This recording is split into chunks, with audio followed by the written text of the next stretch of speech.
guys, this is Carl Haynard, and I am here with you today with a review of the Blue Yeti USB microphone. Now, let's get a general overview of this mic. This is Blue's highest end offering above the Snowball for USB class microphones. It has the blue symbol right there and is THX certified. In fact, it's the first microphone really to be THX certified, so this is actually forging new ground. And this is intended to be aimed at the high-end prosumer market for pretty much any recording need. So if we look at the mic itself, you can tell it is just rather mammoth. The name Yeti definitely fits the product because it's just a huge mic. My dad even said that's unnecessarily large, but you know what? It looks great on my desk. The material it is made out of is actually solid aluminum. The entire stand's really sturdy, and so is the mic, and the whole thing is really heavy. It has a good heft to it. The stand's really useful. You can actually adjust it on the sides, tighten it, loosen it, whatever you need to do. It's just a really, really good stand. However, someone who might want something a little more liberating, the stand might not be best for them. The mic does allow standard mounting with the standard screw joint on the bottom, as well as other standard peripherals.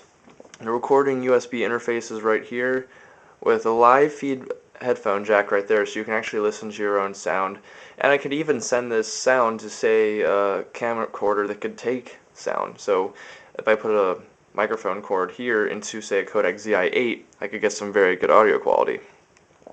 On the front we have the audio output volume to the headphones, a mute button, and on the back we have a gain volume toggle and also a toggle for the different patterns. Now this mic has 4 different patterns. It has stereo, omnidirectional, cardioid, and also bidirectional. So the stereo one picks up stereo sounds from all areas of the mic, so it has just different channels. The omnidirectional one is your standard pickup direction, standard from all directions, so there's no necessarily sense of like great richness to the voice, but it's very even and very standard.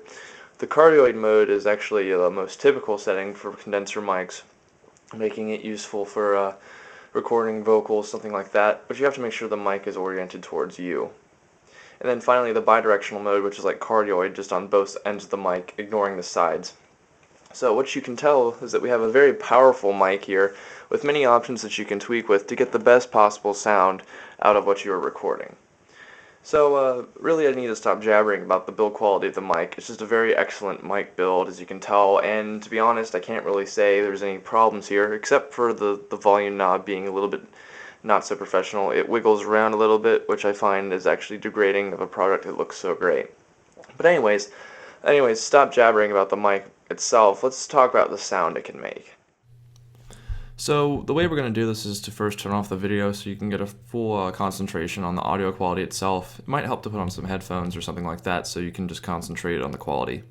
So first we're going to introduce the different modes of the microphone. What you're listening to now is the cardioid mode with the sound primarily centered in the front. However, if I move to the side or to the back, it loses focus. So that's the cardioid mode. So the second mode that I'm going to be showing you is the bidirectional mode, which is kind of like cardioid mode times 2. So we have it's kind of like cardioid mode in the front with the focus sound. Then you go to the side and once again it resumes not having focus. But then you go to the back and it has focus once again. And this kind of audio would be heavily useful for something like an interview or where 2 people need to talk into the mic at the same time, such as a cappella duet. Next we have the omnidirectional mode, which is kind of the least impressive of the modes, but then again the most balanced and probably the one that a lot of people will turn to just for a quick recording. It basically has the same direction from all sides, including the sides, the back, the front, all directions will all sound the same. So it's very balanced, very standard, and a lot of people will turn to this for simplicity. And then finally we have the stereo mode, which is like cardioid, but with stereo separation, which makes it incredibly useful for music recording, as well as maybe even some podcasting stuff where you want some good stereo separation. So as we can tell, we're straight from the front, then from the front left, and from the front right, and it should be separated audio.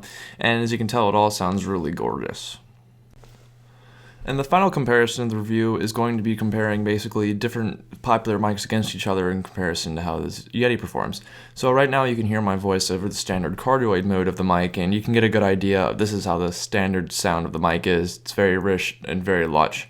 Now we're going to move on to the next mic, the built-in Mac mic, which I don't like very much. It's good a lot for Skype calls because it's very convenient, but I find the treble to be overbearing, and it echoes a lot, even if it has ambient noise protection. It's just kind of lame, but for an integrated mic, it's not too bad. And finally, we have the built-in BlackBerry mic that's found in their headphones, which I find to be definitely better than a lot of integrated mics, however, still lacks the presence of a true condenser microphone. It is definitely, like I said, better than the iMac, but still suffers from the same problem of being just compact and can't really take a lot of volume, especially from a wind instrument. It really tends to peak easily. So while this might be good for, say, a conference call or a quick voice note, I definitely wouldn't use this for anything professional quality, or even for a wind instrument. So while the Blue USB microphone might not necessarily be as compact or as portable as the other microphones, it definitely has a much better quality, and it is worth the extra size and the money, for my opinion, if you're a sound audiophile. So to be honest, I have to give this mic my highest praise for delivering pretty much everywhere I've asked it. If you want to hear a wind instrument recording of it, you can actually always go over to Channel Saxophone, where I have some pretty new recordings of all me playing. It's just layered audio, and there are a few mistakes because I'm new to this. I'm not quite as good as Instrument Maniac yet, but I will get there, so watch yourself, Instrument Maniac. And finally, I want a little shout out to Harrison.